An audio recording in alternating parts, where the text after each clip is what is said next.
bow, bow, bow, bow, ba-da-ba-da-da-da. Ba-da-ba-da-da-da. Ba-da-ba-da-da-da-ba-ba-doo-bow. Hello, everybody. Welcome back to a brand new episode of the Not Tuah podcast. This is episode number 32. I'm your host, and it is currently 10:50 p.m. the 1st of June 2025. Happy Pride Month, everybody.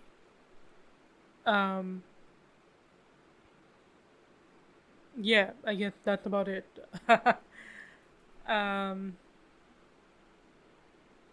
okay. So like last night when the clock sort of tipped over to midnight, and I noticed it was the 1st of June.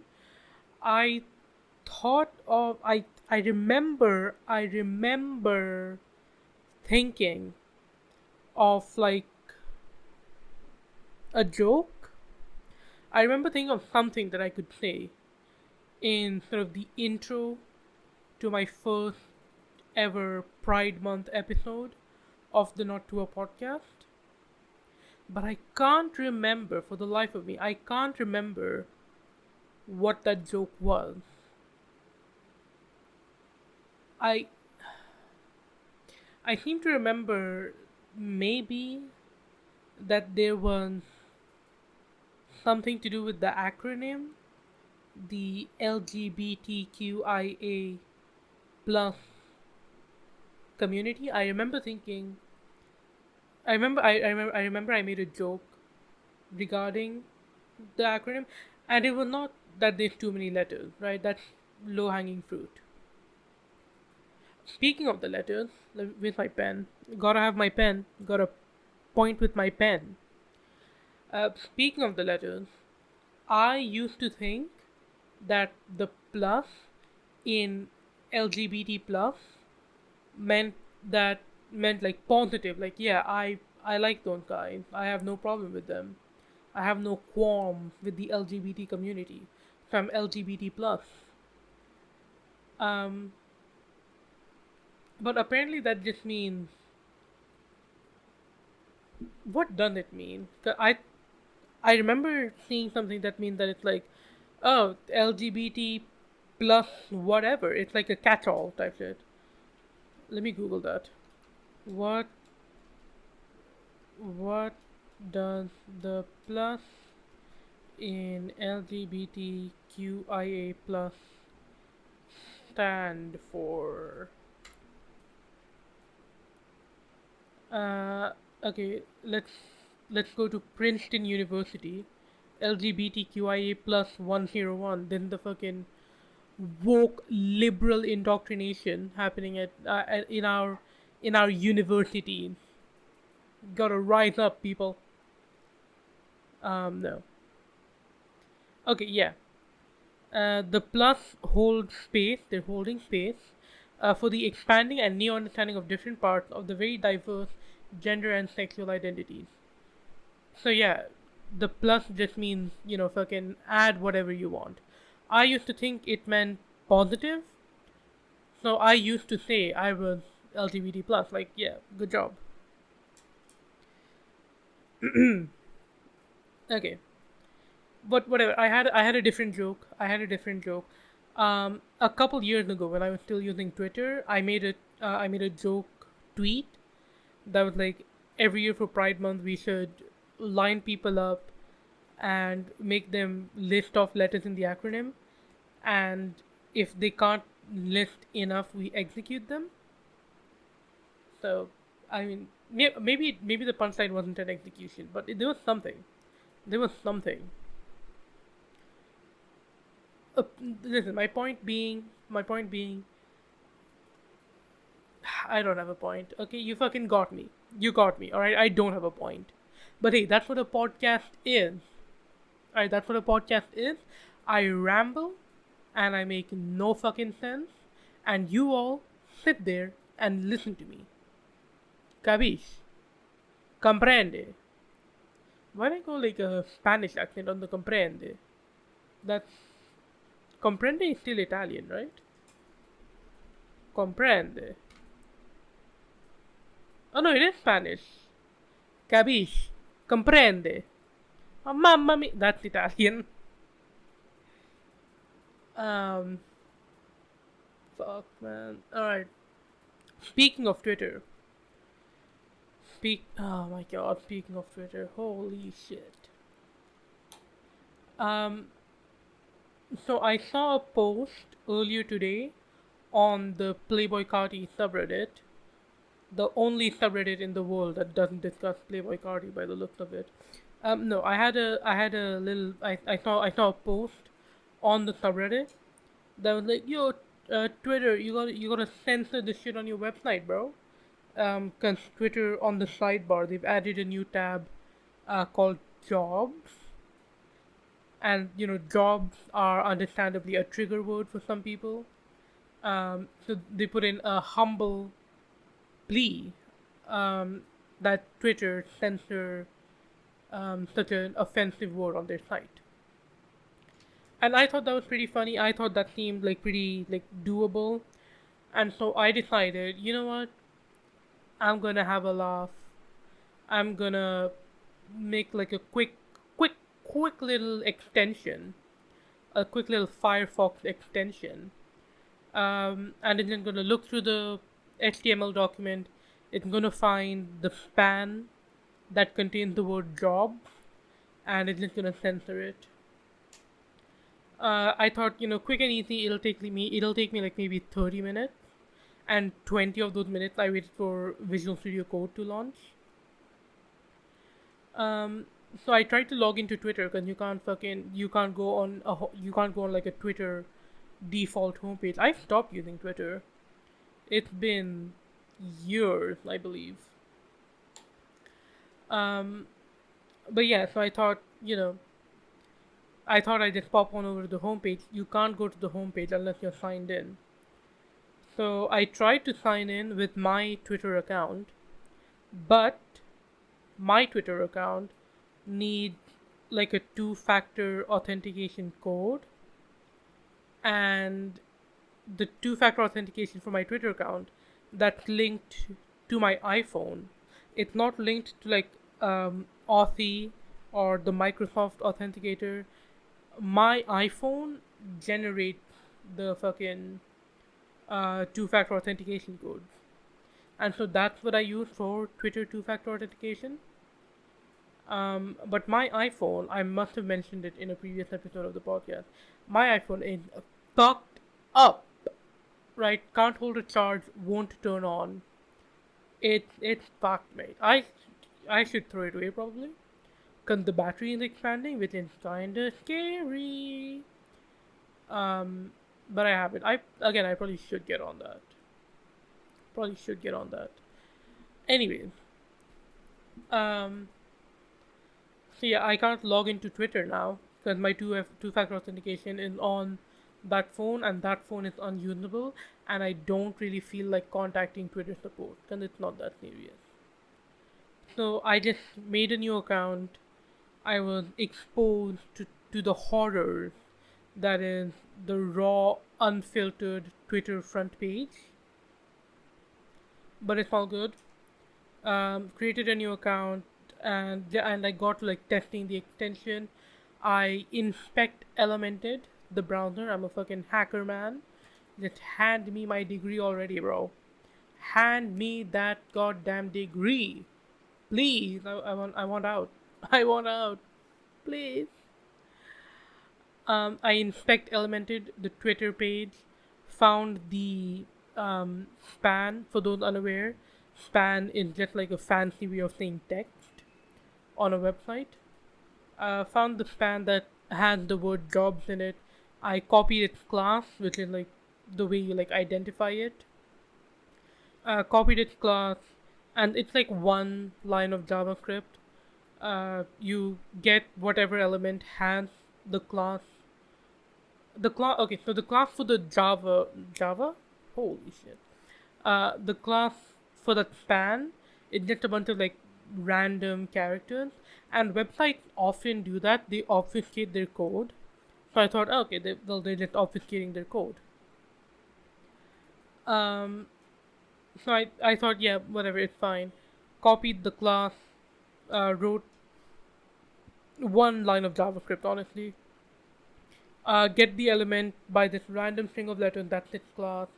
Get the element and change the inner HTML to J asterisk BS.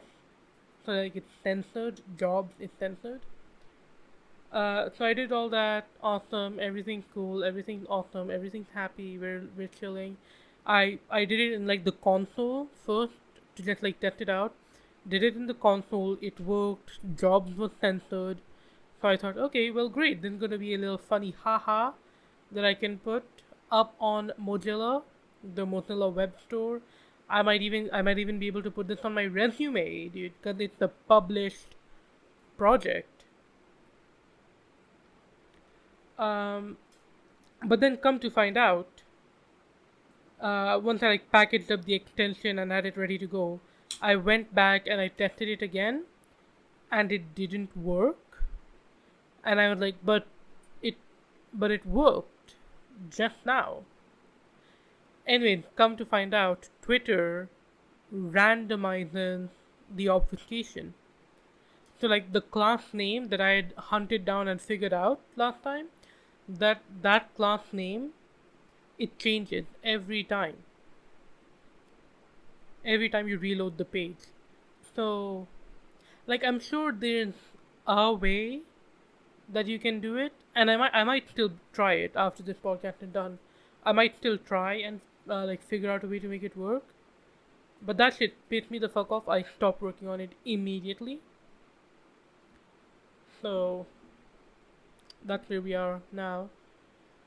Um, right, I should probably say the reason I'm recording so late in the night is because while I am recording this episode on the 1st of June 2025, you guys actually won't hear this episode until the 7th of June 2025. And that's because, as mentioned in the last episode, I am going on vacation. Someone pinged me on Discord. I should have put that shit on Do Not Disturb. What the fuck is that? Okay. No. So you guys won't hear this episode until the 7th. Because, as mentioned in the last episode, I am going on vacation, right? And obviously, I won't be there to record an episode of Not Tuah, so I'm recording one in advance.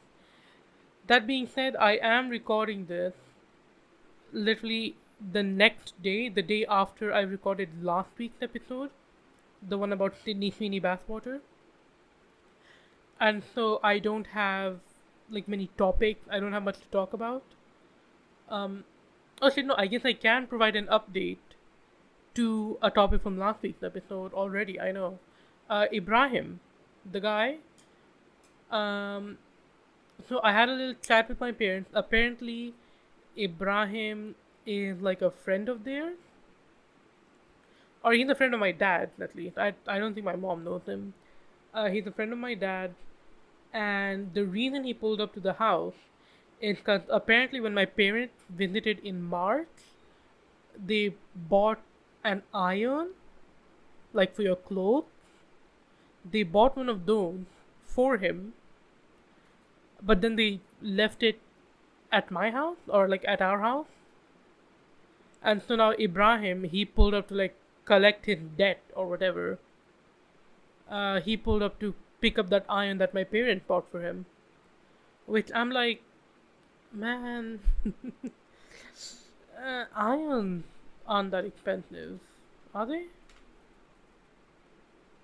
They're not that expensive. Well, they are. They are actually like pretty pricey, but I don't think it's something unattainable to a normal person.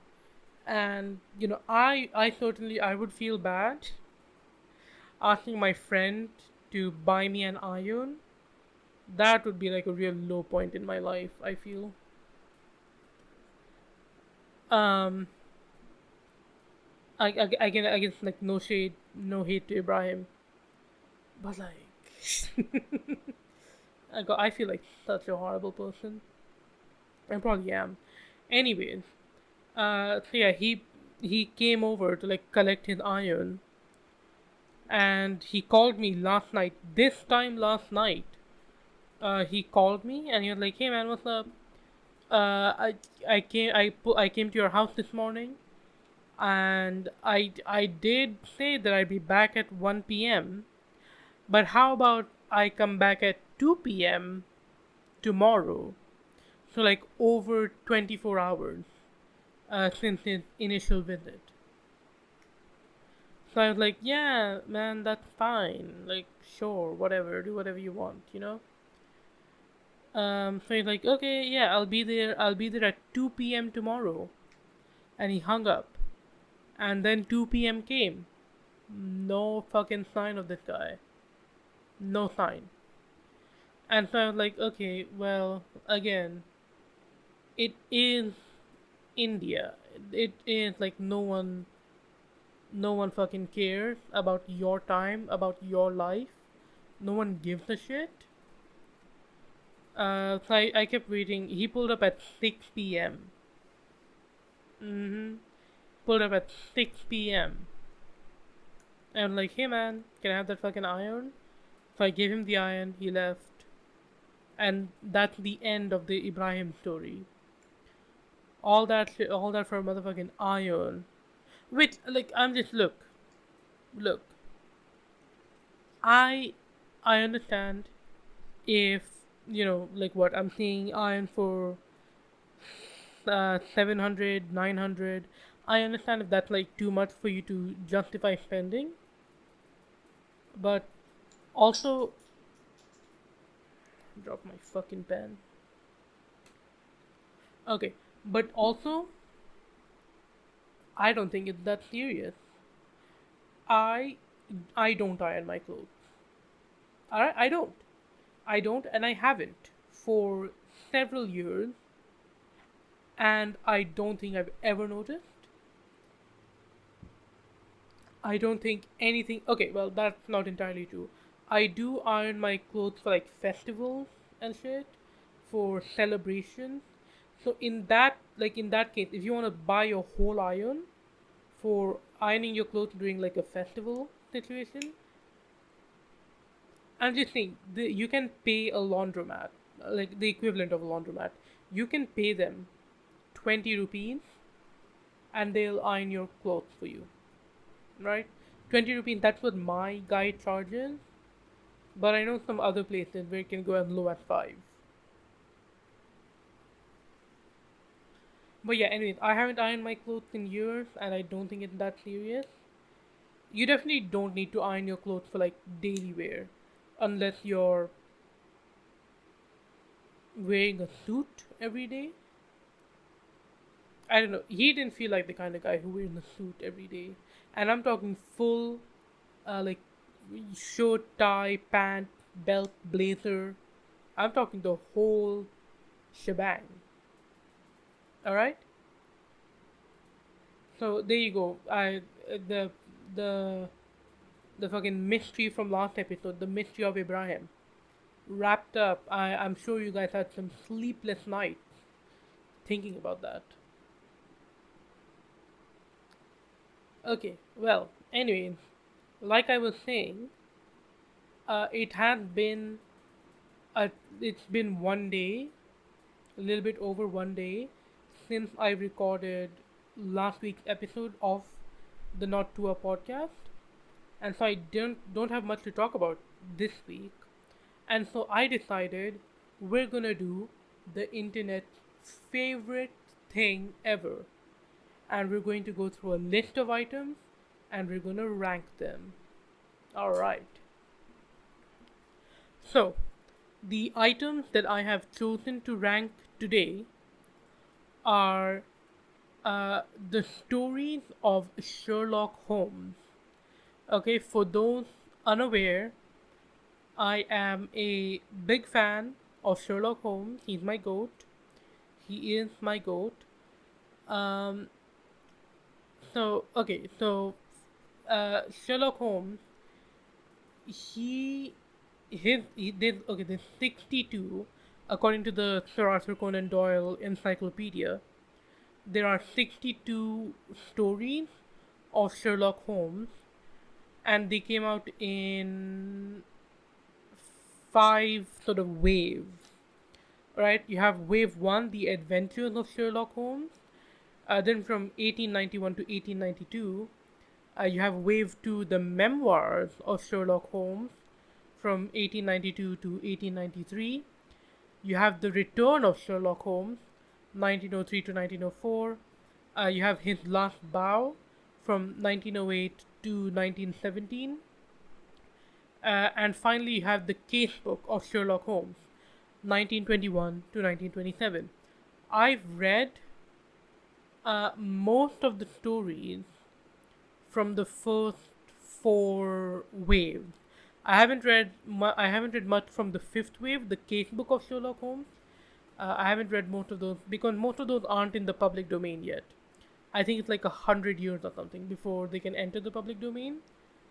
And so as of now, maybe about like half of these books, I believe, are in the public domain. So I haven't read 12. I haven't read 50 to 62. Right, these ones I haven't read. I can't form an opinion on. 1 to 40, 1 to like around the mid 14s, I'd say, is I believe I can form an opinion on most, if not all of these. All right. So we're gonna go through each of these stories, and I'm gonna see if I can remember any sort of highlights, any lowlights, um, and then I guess I'll give it a rating, 1 to 5. Um, and so yeah, let's begin. Let's begin with the very first Sherlock Holmes story, A Study in Scarlet. This was published apparently in November 1887. Although that was published in the UK, it came to the US in 1890. And so, A Study in Scarlet is the first one. This is it a study in Scarlet? This is the one.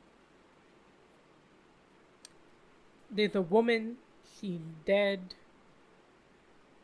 Or am I thinking um, of the BBC adaptation? I might be thinking of the BBC adaptation. Um,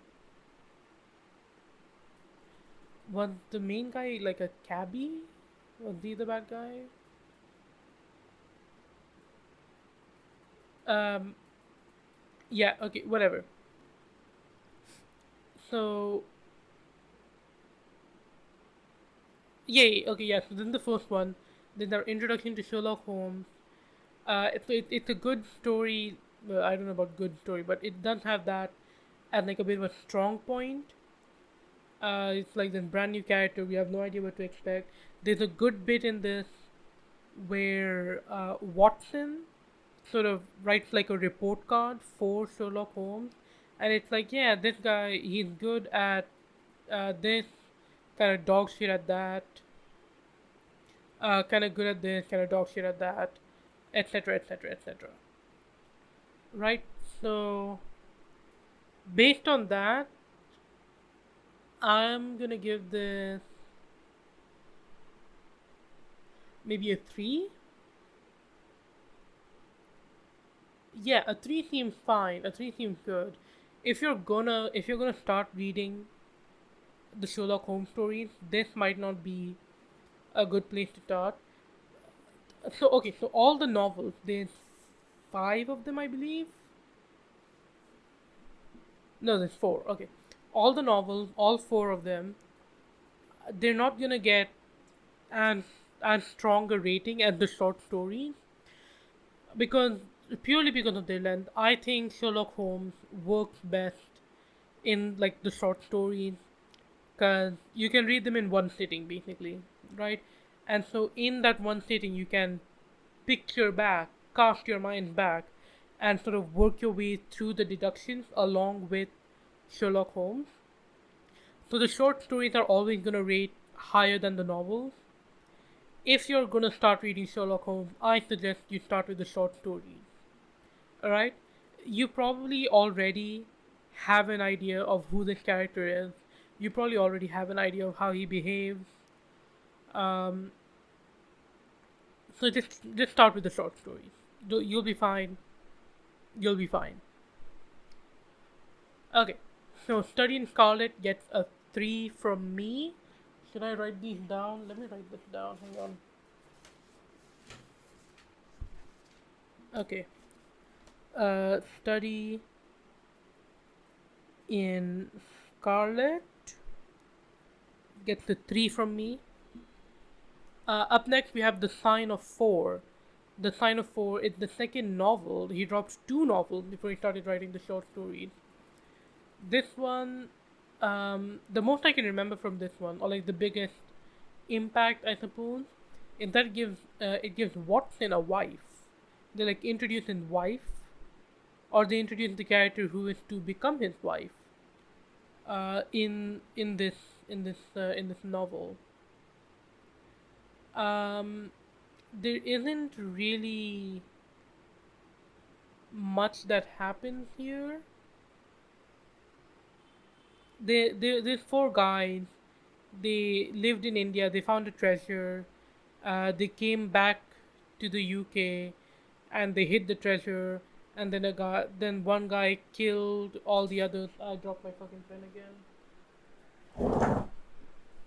Yeah, this one's under my chair, so it's harder to get. Ah. Okay, yeah. So one guy he like killed all the other. I should probably have mentioned. Spoilers for the Sherlock Holmes book. He killed all the others because he wanted the lion's share of the four. I guess he wanted all of it, not just the lion's share, because he killed everyone. He wanted to keep the treasure for himself, so he's killing people. Holmes sort of pulled up, stopped him, and then Watson's wife, not yet, but like the one who is to become Watson's wife, she gets the treasure because her dad was one of those four people, something like that. Um, I'm gonna adjust my ratings. I'm already doing that. I'm gonna give a Study in Scarlet a 2 actually, because this one, a Sign of 4. I think this should get a 3, and I don't think it's better than Study in Scarlet, or I don't think it's as good as Study in Scarlet. It's better than Study in Scarlet, but it's not above a 3. All right, and now we get to the good shit. We get to the short stories. These ones I have read these a bunch of times. Uh, some of them more than others, of course, but we'll get there when we get there. So up first we have A Scandal in Bohemia. This one there's a king from Bohemia, which is like modern day, the Czechia, I think, the Czech Republic. Even though it's not been called the Czech Republic in quite a while, but he's from there. He wants to get married, but there's a woman in London. She had photos. She had a photo of him, which from all that I can tell, it's just a normal photo of the two of them. There's like no nude nor anything. It's just like a normal photo. But I guess Victorian times, purity culture, blah blah blah blah blah. So this woman in London, Irene Adler, she had the photo of him, and she's like, "Oh, you're getting married. Well, I'm going to show your wife this photo, and then she's not gonna wanna marry you, cause you took a photo with a woman once." Um, and so this is a good story. I like this story. It introduces Irene Adler, which I think his first sort of short story outing, Sherlock Holmes, for him to be defeated, quote unquote, in his first short story outing, that that is unique. I like that. I like that. It introduces Irene Adler, with who I think is like a pretty good character. I wish we got more of her, but also I understand why we didn't get more of her. Um, it also does set up like Holmes gets a shit ton of money because this guy is the fucking king of a whole ass country. So he got a shit ton of money from the king, and so that sort of sets up that he doesn't really ask for money from his next like couple patient not patient client. That I thought that was a pretty neat detail. Scandal in Bohemia, Scandal in Bohemia is pretty good. I would recommend this on the starting point. I know it's like the first one, so it's like a natural starting point, but it's a good first one. I highly recommend Scandal in Bohemia. This one gets a 4. Sure, I'll give it a 4. Scandal in Bohemia, a 4. Um, I'm gonna change my rating again because I want more room to play with. I'm going to rate all of these out of 10. So 30 in Scarlet, that gets a 4 out of 10. Sign of 4 gets a 6 out of 10. Bohemia gets a 9 out of 10. I'm saying it. It gets a 9 out of 10. Up next, we have the Red-Headed League. Red-Headed League. Then a fun story. It's not like that serious when it comes to the Sherlock Holmes stories. This is a fun one. This is one that you could like adapt for a school play, right? That's fun. Um, Red-Headed League. Basically, there's a guy. He owns a shop. The shop has like a tunnel to the bank. So these two thieves, they come up with an idea to just like get this guy out of his house, so they can fucking tunnel under his house to the bank. That's comical comedy gold right there. Fucking tunneling under his house to the bank. So it's pretty funny. Not much like Sherlock Holming going on though. He doesn't do like any super cool, awesome deductions, and doesn't really introduce any memorable characters. It's just a fun story. It's a good time. I'll give this an 8, maybe a 7. I'll give this a 7 actually. Red-Headed League gets a 7 from me. Up next we have A Case of Identity. This one, this one is fucked up. There's a woman and her father, I believe. Her father left her like a stock or something, and so like every year she gets some money, and she pays some of that money to her mom and her stepdad, and like kind of rent. And but she's like, oh, but when I get married and I move out, I'm gonna keep all that money.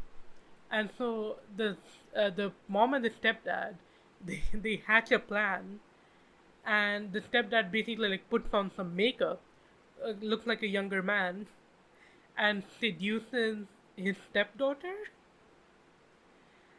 Not seduces, but like convinces, like they fall in love, and the stepdaughter is like, I'm gonna marry this guy. I think his name was Hosmer Angel. I'm gonna marry Hosmer Angel, and then Hosmer Angel is like, oh, by the way, I'm gonna go on a business trip now for a couple months, but don't you forget, you promised to marry me, so you're not gonna marry anyone else. And then he like goes on the business trip or something happens. No, no, no, no. It's not a business trip. Her stepdad goes on the business trip. Her stepdad goes on the business trip, and then Hosmer, the stepdaughter, and the mom, they're all trying to have like a guerrilla style wedding while the stepdad is away, because they portray him like he doesn't approve of the marriage.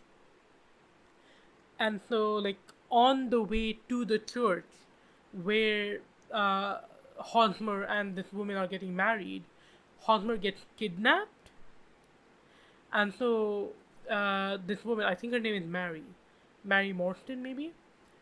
This woman, she's like, well, I promise I'm gonna marry Hosmer, so I'm not gonna marry anyone else. And so she comes up to Sherlock Holmes and she's like, hey, can you like figure out where my fiance went? It's a fun story. It's a good story. It does have some Sherlock Holmes deductions. He like figures out the that his letter was typewritten, and he figured out it was written by the same typewriter that the stepdad used in his office. So you're like, holy shit, these people, their letters come from the same place. They're the same person. Case of identity. Case of identity. I'm gonna give this an 8. Fuck it. No, I'm giving it a 9. It's a good one. It's a good one. Okay. Boscombe Valley Mystery. This is one that I actually don't fully remember. I'm gonna have to look it up a bit. Um, Alright, it's the blackmail story. Um, yeah, Boscombe Valley Mystery. Again, there's two guys. They were sort of like pirates, not pirates. That's a different story. They were train robbers or something. They were train robbers. They like stopped trains. They robbed them. They got fucking rich. They moved to England. One of them had a son. One of them had a daughter. Um, the guy with the daughter was like, "Oh well, the other guy, he's a bit of a dick. I'm not gonna let his son marry my daughter." But the guy with the son was like, "Yo, son, you should marry that guy's daughter, cause then we can use his money." And so they had a bit of an argument with that. The guy with the son killed the guy with the daughter, and then everyone thought the guy with the son did it, and so they all accused him, but there was nothing like that. Blah blah blah. Both the second guy died of old age, and the son and the daughter they got married because they like actually liked each other. They got married and they didn't know anything about this whole situation going on. So Boston Valley Mystery, it's a bit of a weak one. I don't really like it. There's not much deducting going on. The story is not that interesting. Boston Valley, I'll give this a 5. I'll give it a 5 for Boston Valley Mystery. Up next we have 5 orange pips. 5 orange pips. And, I like 5 orange pips because um, the main villain in this one is the KKK, the Ku Klux Klan. But this was like during the Ku Klux Klan's like heyday, pretty much. And so there were people who still didn't know about the KKK, and so this story, they like had to explain who the KKK are, and that was a fun bit to read in like modern times. Um, and that being said, that is like the only redeeming bit of the story. The rest of it is pretty weak. Holmes in Boxing Valley Mystery, Holmes made some deductions. There weren't any like standout ones, but in this one, I don't think he made any. Well, okay, he made one that was like, oh, the letters are coming from a ship because they've all been sent from like port cities. They've been sent from a port. Um. So yeah, 5 orange pips. 5 orange pips. It fittingly gets a 5. Man with the twisted lip. This is the fun one. Um, Holmes, he's been hired by this woman because her husband gone missing, and she thinks this this guy with the twisted lip. She thinks he killed him, and so the guy with the twisted lip is in jail, but no one found the body of the husband. And then Holmes figures out like, oh, the man with the twisted lip, that is the husband. He just had like makeup on it to like fuck his lip up. So he like goes into the jail cell of the man with the twisted lip and gets a sponge and like washes his face. And then he's like, look, it's the husband. That's a pretty fun bit. Um, there isn't much of a deduction done because the deduction happens sort of overnight. Like Watson goes to sleep, and when he wakes up, Holmes is like, "I've got it, Eureka!" Um, but it's still a good read. I had fun. Twisted Lip. Twisted Lip. I'm gonna give that. I'll give it a 7. I'll give it a 7 for the Twisted Lip. Adventure of the Blue Carbuncle. This is a fun one again. It's Christmas time. Um, there's a guy. He has a goose, like just a full-on dead goose, and he's taking it home. He gets beat up by like a group of thugs. He drops the goose. He runs away. A policeman finds the goose, brings it to Sherlock Holmes, and he's like, "Well, fuck the goose. The goose is gonna get rotten. You should probably eat it." So the policeman takes the goose back home, and he finds a diamond in it. And so he takes it back to Sherlock Holmes. Sherlock Holmes is like, "What the fuck?" And shenanigans happen, and they find out that the diamond was stolen by a guy at a hotel. He stole the diamond, went to his sister, who breeds birds to sell at Christmas. Went to his sister's house, grabbed a bird, and just like shoved a diamond down its throat. And but he picked up the wrong bird, and so the bird with the diamond went to the market, and through a series of unfortunate events, it came back to him. But he's like, I don't want it anymore. I'm gonna go to jail. I don't want it anymore. Um, Blue Carbuncle. It's a fun read. Holmes does some deducing. It's a fun story. Blue Carbuncle. Fuck it. Blue Carbuncle gets a 9. Blue Carbuncle gets a 9. Adventure of the Speckled Band. There's a lot of story in here about evil dads not wanting their daughter to get married for some reason. And Speckled Band is another one of those. So Adventure of the Speckled Band. There's a guy. He has 2 daughters, and one of them's like about to get married, and he doesn't want his daughter to get married. So the guy has a snake, and so at night before his daughter gets married, he just like lets the snake loose in her room, and the snake bites her and she dies.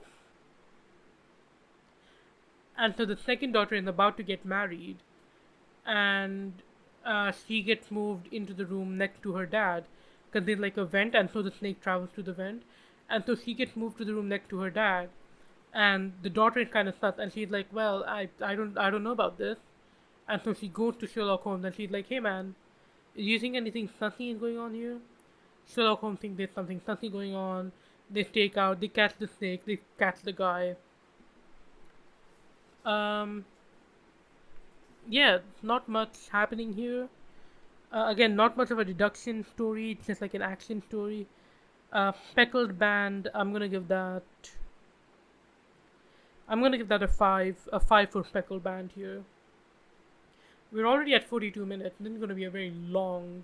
Not too. I'm trying to speed it up here, but. The Adventure of the Engineer's Thumb. This is another one where I have to look it up. I'm pretty sure it's like these 2 guys. They figure out like there's oil, not oil, but like something like oil.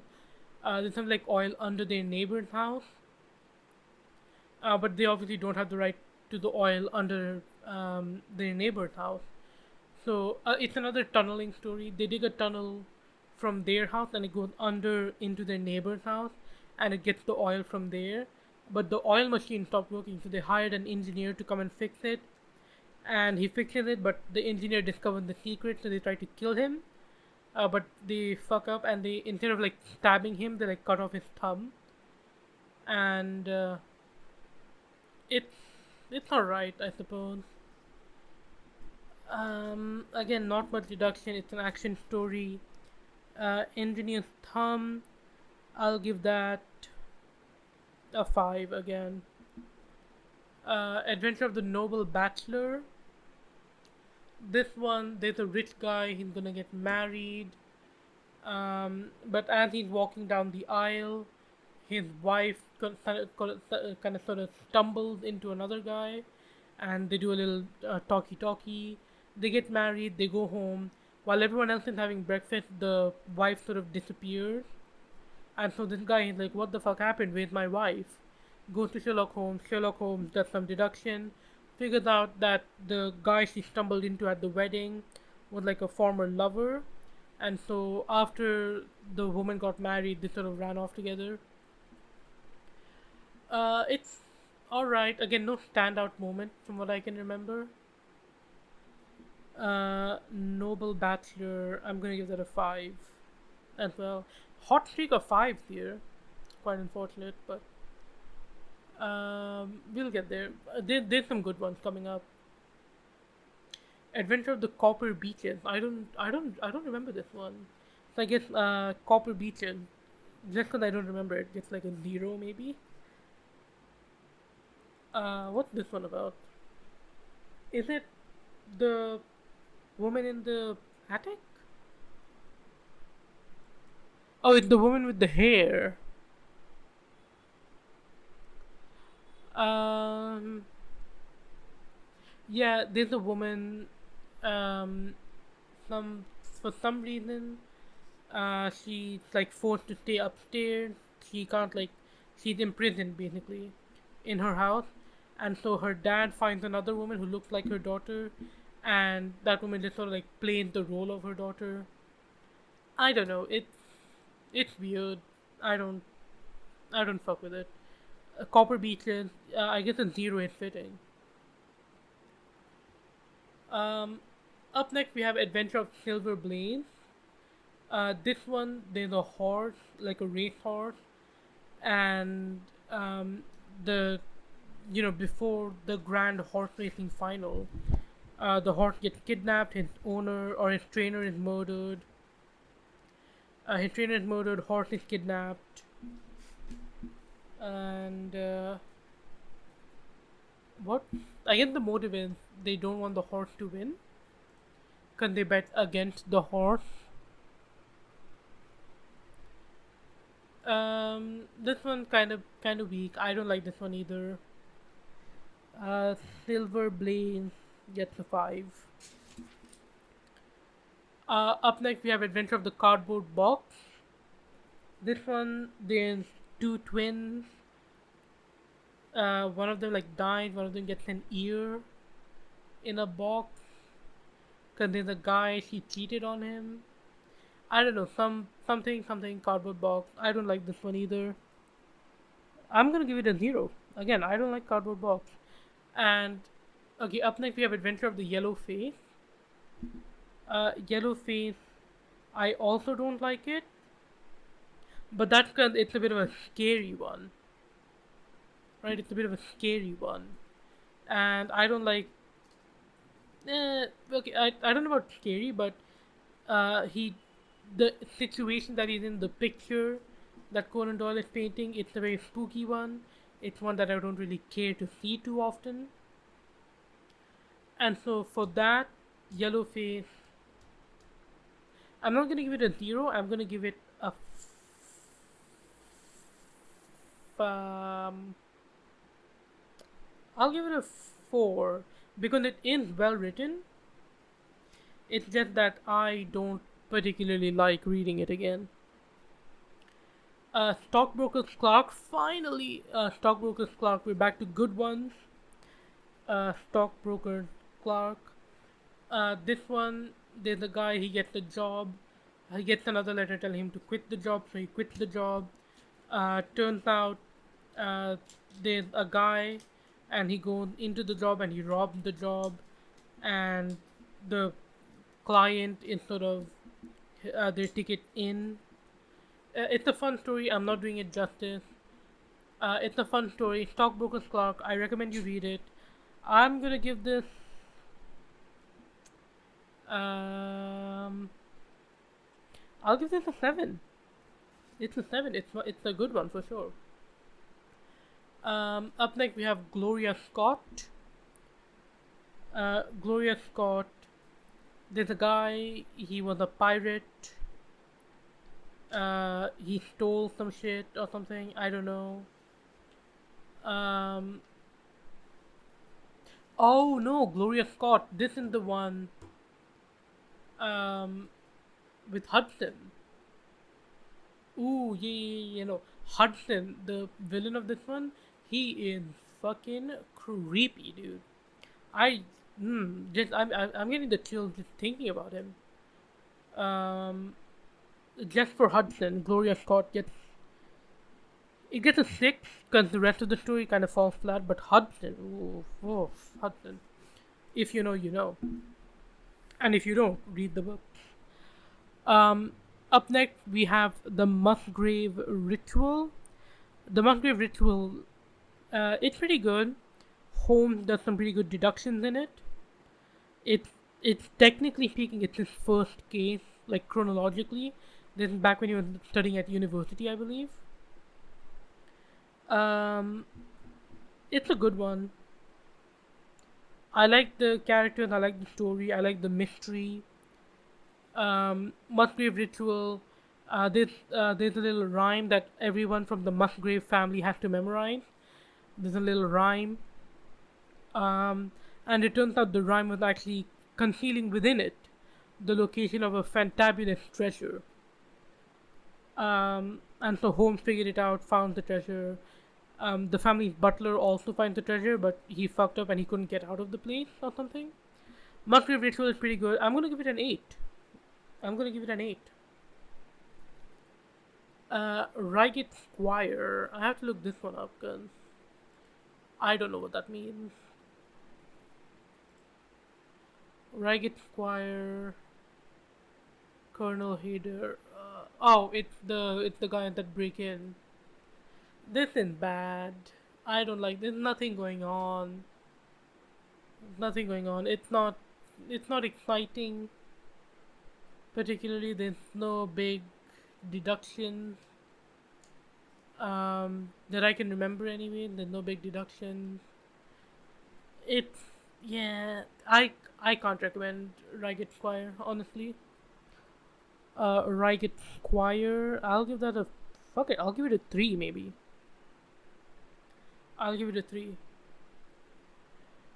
Crooked Man. Crooked Man. Which one is this? This is. Oh, then the French window. Then the one with the French window.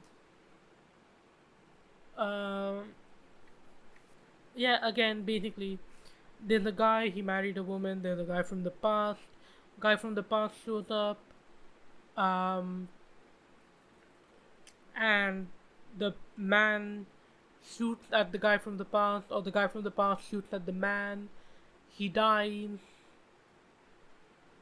It's it's whatever, man. I could not care. I could not care less about these sort of romance, love affair, love triangle situations. I don't like them. I don't like them. Uh, Crooked Man is gonna get another 3 from me. 3 from me. Resident Patient. This one, it starts strong. It starts strong, but I don't know about the ending. It doesn't take the landing. Um, a Resident Patient. There's a guy. He's a doctor.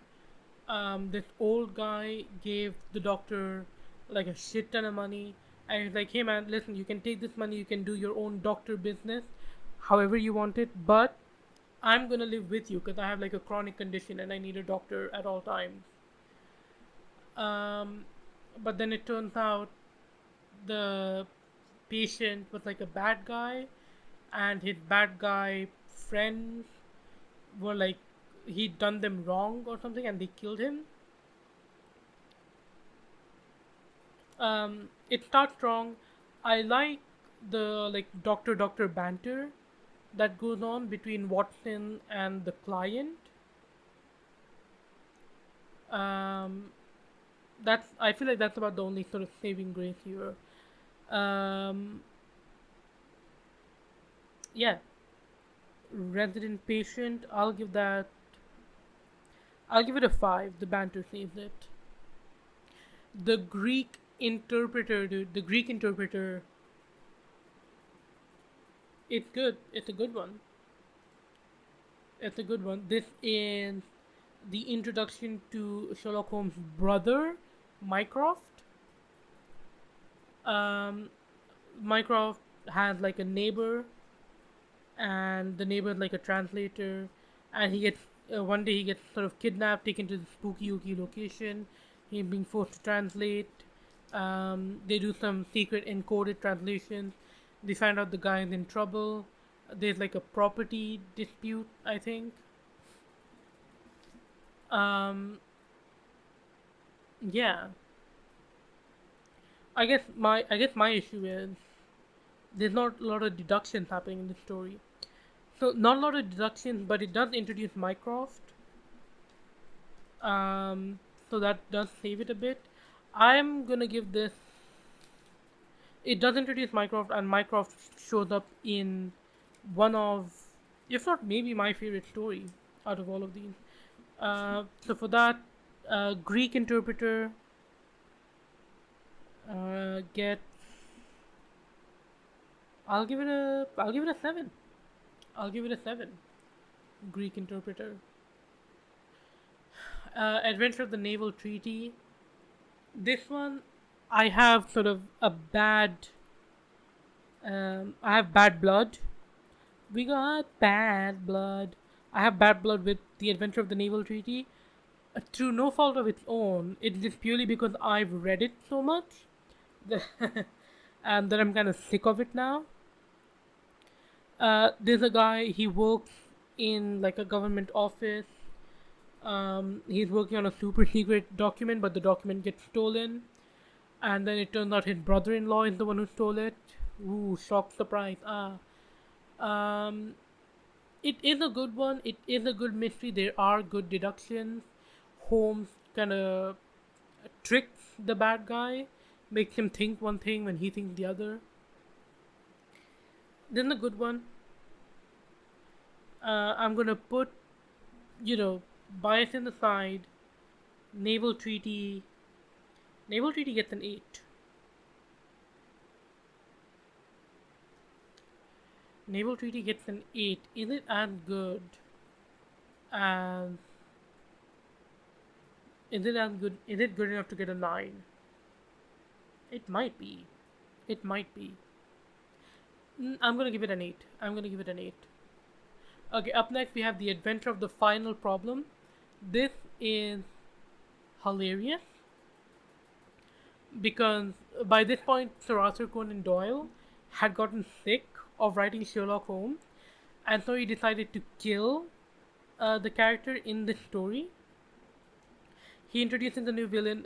His name is Moriarty, and apparently Moriarty is sort of the kingpin of the Sherlock Holmes world, and like all the every crime, not all the previous crime, but like the petty crimes throughout London.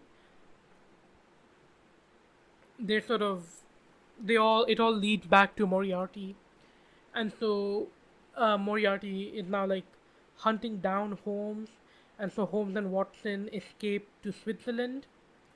I think it's Switzerland. Maybe it might be somewhere else. It might be France. But they escape to the mainland of Europe, and while they're there, they're at a cliff. There's a little bit of a tussle, and Holmes and Moriarty both fall down off the cliff. And so it's just, presumed both of them are dead. GG, it's over. That's the end of Sherlock Holmes. It's well written. It's a good mystery, not mystery, but it is kind of fun seeing Holmes being dogged, I guess, in a way, because in a way he is sort of against an insurmountable enemy. Um, he knows like that there's no winning because there's too much against him, and so he decides to like fuck it and he throws it all away. It's a good story. It's a good. I would say. Mm, I think if there was some mention of Moriarty in previous stories, it would be a good send off. But as it stands, I'm gonna give a final problem. I'll give it a 7. I'll give it a 7. Fuck, we're halfway through, chat. We're halfway through. God, this might be longer than a Meteor review. Up next we have The Hound of the Baskervilles.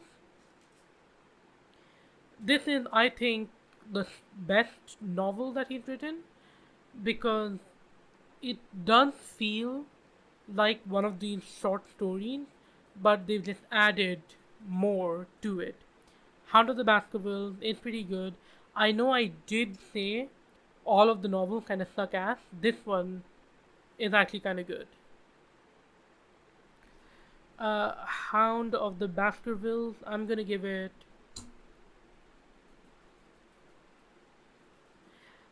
a 9. I'm gonna give it a 9. Maybe maybe no, I'm gonna give it a 9. It's gonna stay at a 9. Okay. Up next we have The Adventure of the Empty House. This is what, 10 years after Sir Arthur Conan Doyle killed off Sherlock Holmes, but the public wanted more. The public demanded more, and so he brought him back 10 years later. And it's funny because you can tell uh, Sir Arthur Conan Doyle was trying to scramble and try to retcon his death. Overall, the mystery of the story is kind of weak. No big deductions, nothing too fancy. It is mostly dedicated to officially bringing back Sherlock Holmes. So, Adventure of the Empty House, I guess that gets 6 because it is the return of Sherlock Holmes. And hey, that's what this series is called, The Return of Sherlock Holmes. Oh my god, I've bitten off way more than I can chew with this one. Oh shit. Adventure of the Norwood Builder. This is another one that starts off strong and then it kind of like falls off towards the end. There's a guy. He gets like a will. Um,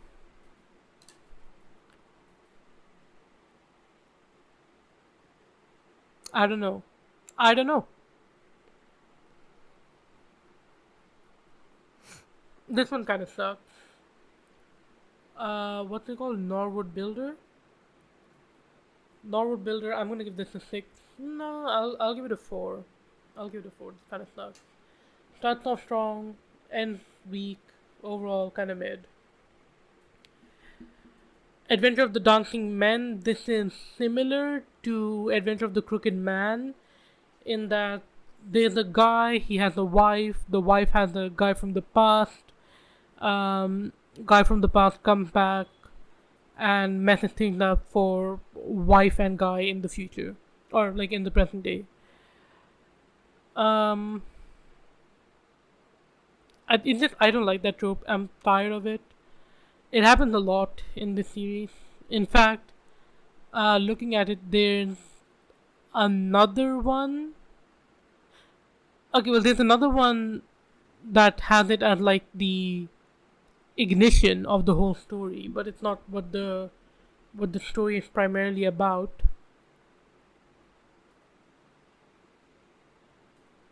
Yeah. Okay. Um, there's a good deduction from Sherlock Holmes in this one that kind of saves it. It's one of the rare cases where Holmes technically loses because he's too late to save his client, but he does figure out the mystery. So, Dancing Man, I'll give that a 5. I'm feeling a 5 on Dancing Man. Adventure of the Solitary Cyclist. This is a good one. This is a good one. Dude, this has one of the best moments in all the Sherlock Holmes stories because he has a gun and he's just fucking aura farming with that gun. He's like, unhand her. Or no, that's the other guy. Holmes, he had the gun and he's like, enough. There'll be no more violence here today. Tried to do a British accent, didn't really work. This had a good moment, solitary cycling. That moment, whew, my god. The story itself is also pretty good. Um, Unfortunately, it does fall into the category Two guys, one girl does fall into the category two guys, one girl. But I suppose that's not the mystery, because like everyone knows from the start that it's two guys, one girl, so that's kind of redeeming it. Um, Solitary Cyclist, I'm gonna give that a 7. I'm gonna give that a 7. Adventure of the Priory School. This is a good one. This is another money making opportunity for Sherlock Holmes. There's a rich guy, his son gets kidnapped. Rich guy is like, oh no, where's my son? Turns out rich guy ordered the kidnapping of his son because his other son, his illegitimate son, was getting jealous that his legitimate son was getting all the attention and that he was going to be the heir. So they concocted a plan. Legitimate son gets kidnapped, illegitimate son gets the money, GG. But Holmes figured it out, and he like took a shit ton of fucking money. He probably took like whatever was worth millions of dollars in today's money. He took that in 1900 something. Priory school. There's a good bit of deduction. There's a good bit of field work in this one. I'll give this a 7. I think a 7 is fitting for Priory school. Up next we have Black Peter. Black Peter, there's a pirate, not a pirate. There's a harpoonist, harpoon man. There's a guy with a harpoon, and this didn't get point for having like one of the craziest sort of like bodies in the series. Cause there's a guy fucking impaled on a harpoon, and it like goes through the wall of his house or some shit. That was awesome. But the motivation is like stock. There's a good bit of trickery here in that Holmes knows that the guy who must have killed the victim, he was the guy who knew his way around harpoons. He was the guy who was big, burly, and strong. And so he basically puts an ad in the newspaper that's like, hey, I'm looking for guys that know their way around harpoons and are big, burly, and strong. So if you match that description, come hit me up. And somehow the guy does show up. And Holmes is like, you killed him, didn't you? And yeah, he goes to jail. Black Peter, the actual mystery itself kind of made, but I do like the denouement of the story. When they catch the guy, that's pretty fun. I'll give it a 7 as well. 777. Three lucky numbers, and that lines up to give us a pretty good story actually. Charles Augustus Milverton. So this does kind of fall into uh, two guys, one girl. But again, it's not the ignition of the story. It sort of happens in the. Sorry, I mean it is just the ignition of the story. The rest of the story is about how Holmes sort of deals with it. There's a guy, he collects blackmail on people, and he got a piece of blackmail that is again a photo of a woman and a man, just like a normal photo. And so Charles Augustus Milverton, he calls the woman and he's like, "Hey, you're getting married. Pay me a bunch of money, or else I'll send this photo to your husband, and he won't want to marry you anymore." Um, so the woman employs Holmes. He's like, "Hey, can you bargain with this guy and get that photo of him? I don't want my husband to see that." And so they bargain. Holmes fails to retrieve the photo, or like fail to reach a deal. And so this time Holmes is the criminal, honestly, because he breaks into Charles Augustus Milverton's house. He breaks into the house to steal the photo.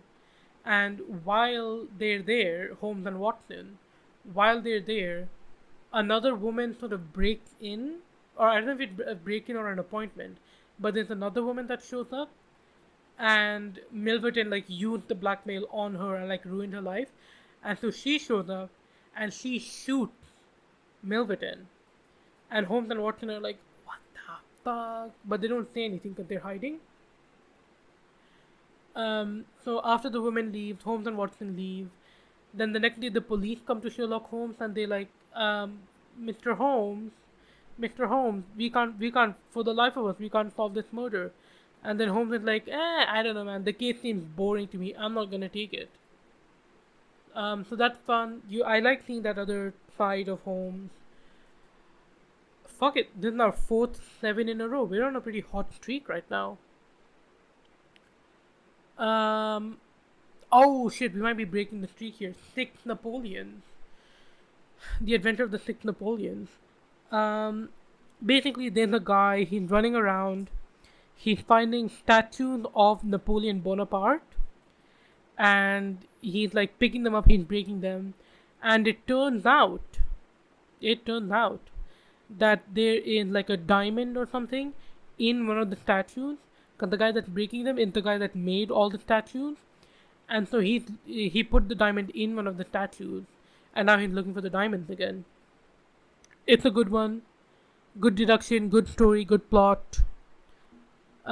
Six Napoleon a gets an 8 from me. We're breaking the 7 streak. This is a good one. This is a good one. Adventure of the Golden Pasney. This one's kind of weak. There's a professor. He employs like a researcher, but then he's also getting some action with another professor.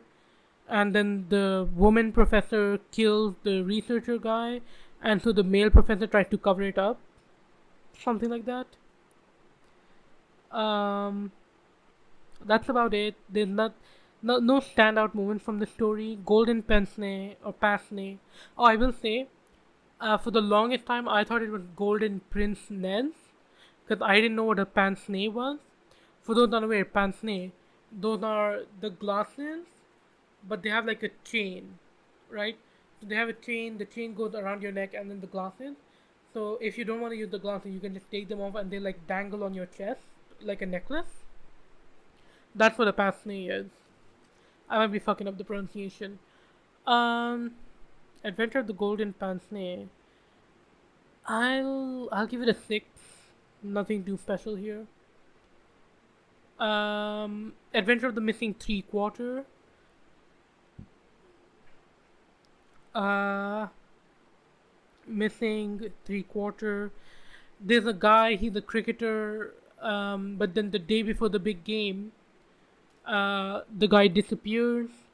The captain of the cricket team comes to Sherlock Holmes and he's like, "Yo, help me find this guy. He's like our star player. We're gonna lose without him."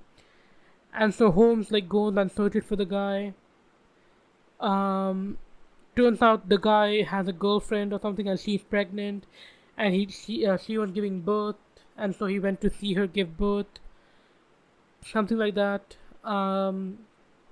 There's a standout moment in this where the missing guy's uncle pulls up and he's like, "Who are you to interfere in the personal life of my nephew?"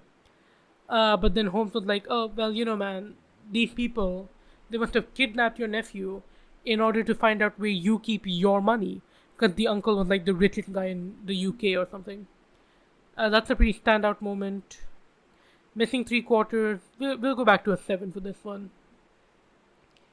Adventure of the Abbey Grange. I don't remember this one. Adventure of the Abbey Grange. What is this one?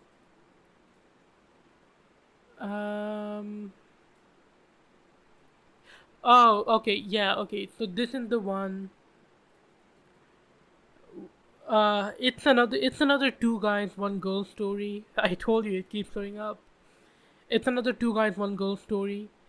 Um, the highlight of this one is that Holmes figures out, like, the story that the witnesses are saying is that there were two people in the room, but Holmes figured out that there were three people in the room because um because like the residue of the wine in the wine glasses wasn't right or something like that. That's a pretty standout moment in this otherwise kind of unremarkable story. So Abbey Grange gets a 6 from me. Adventure of the Second Stain. This is a political one. I believe, is this the one with the Prime Minister? This might be the one with the Prime Minister. It is the one with the Prime Minister. Um, is this also Two Guys One Girl?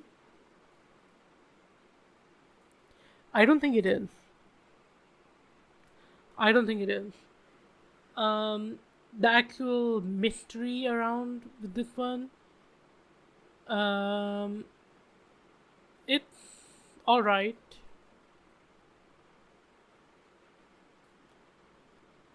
Uh, nothing to. I guess nothing to write home about with the story. Adventure of the Second Stain. Second Stain. I'll give it a 4. Nothing to write home about with this one. Um, okay, and we are on. Finally, we're on to the last 5, 4 or 5. Depending if I've read this one. Hang on, let me check. Yeah, okay. We're down to the last one, two, three, four. Yeah, okay, okay, okay.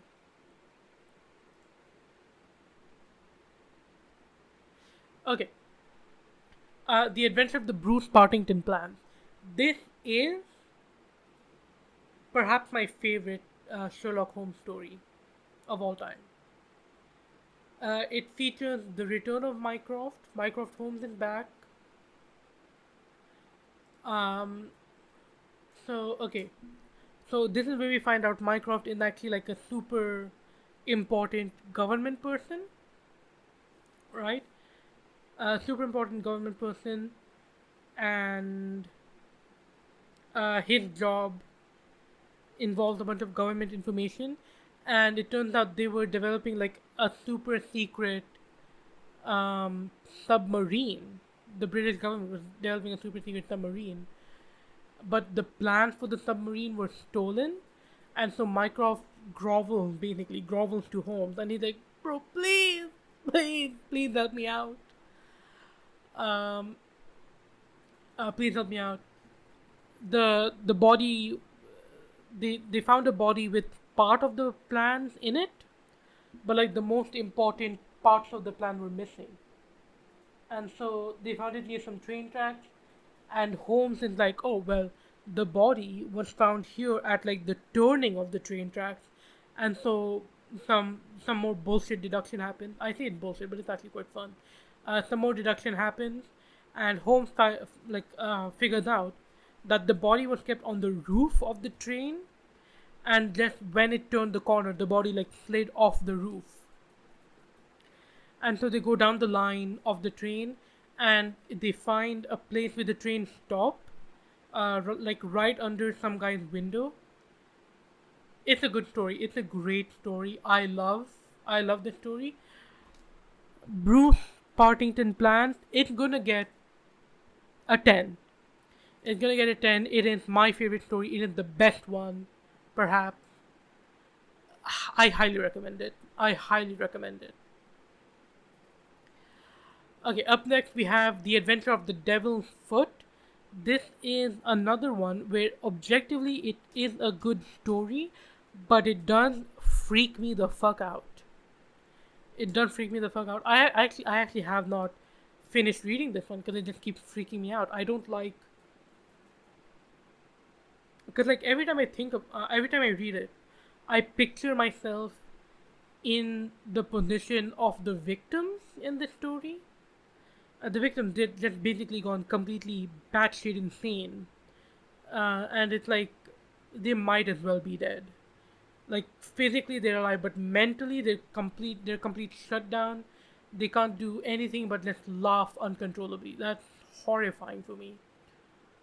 Um, so I've never actually finished it. I don't know if I should give it a rating.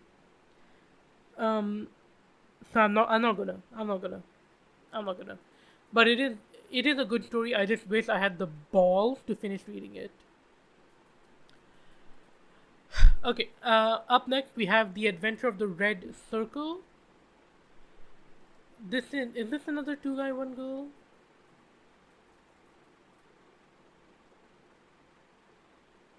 No, okay, okay, no, no, no. It's not. It's not two guy, one girl. There are two guys. There is one girl, but it's not that structure. So there's a guy. He marries a woman, but then it turns out the guy is actually part of a gang, and so the gang, the gang is he's in debt to the gang, and so they both sort of escape, but then the gang tracks them down, and so the guy hides his wife in like a rented apartment, while he like tries while the guy tries to like uh, settle the score with the gang.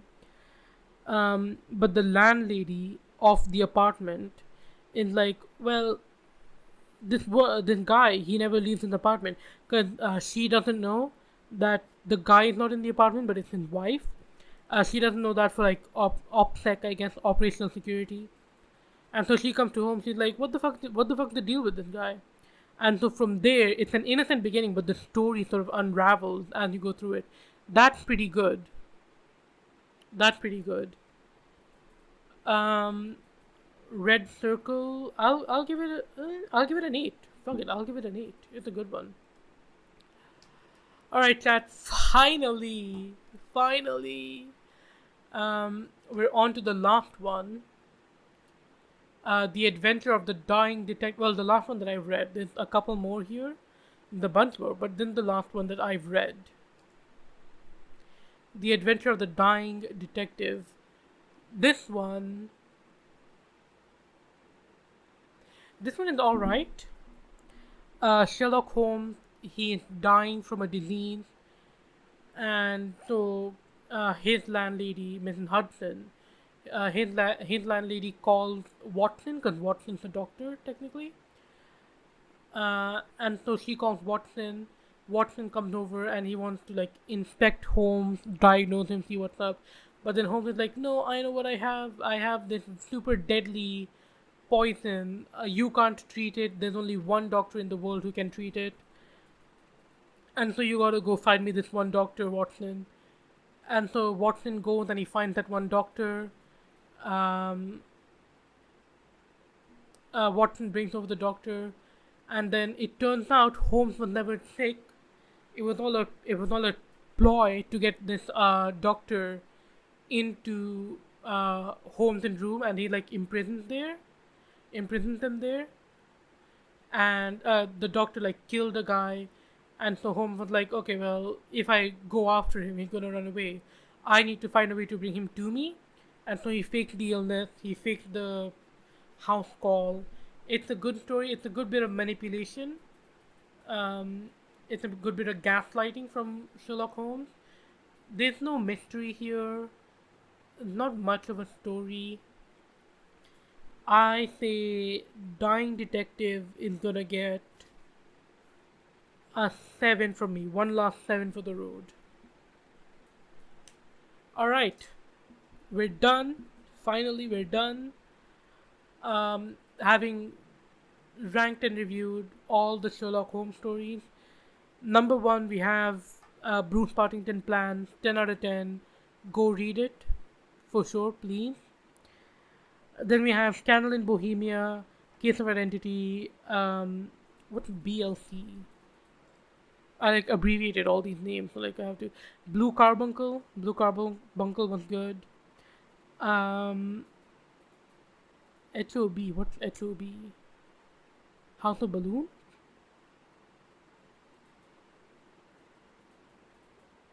Hang on, what's HOB? Hound of the Baskervilles is good, yeah. So those all take ninth place, or I guess second place.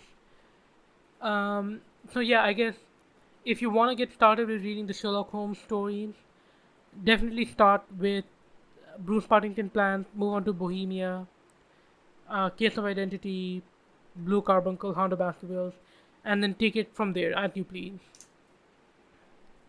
Okay, well, this has been an incredibly long episode of the podcast. I did not expect it to go this long. All cards on the table. That being said, I did have 20 minutes of rambling at the beginning. Originally, this podcast was just going to be me talking about these stories, but then I had the 25 minutes of rambling at the start. So, alright. yeah, I guess then we call it. Thank you all for watching. Thank you all for listening. This has been episode 32 of the Not Tuah podcast. That is Not Tuah, Nottuah. I am not affiliated with Haley Wealth or the Talk Tuah podcast team. I've been your host, and I will see you all next time. Bye bye, everybody.